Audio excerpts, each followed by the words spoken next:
এক যুবক অনেক গুনাহ করত, নামাজও পড়তো না, হারাম পথে চলত। একদিন তার মা অসুস্থ হয়ে পড়ল। ডাক্তার বলল সময় খুবই কম। মা তার ছেলেকে ডাক দিয়ে বললেন, বাবা, তুই কি একবার নামাজ পড়বি আমার জন্য?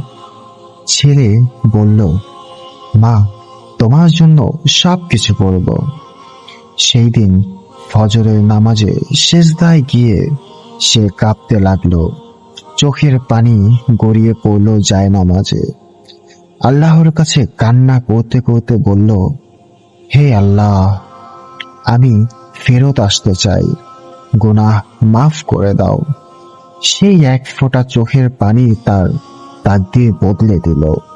মা সুস্থ হয়ে পড়ল, আর ছেলে হয়ে গেল একজন আল্লাহ ভীরু মানুষ।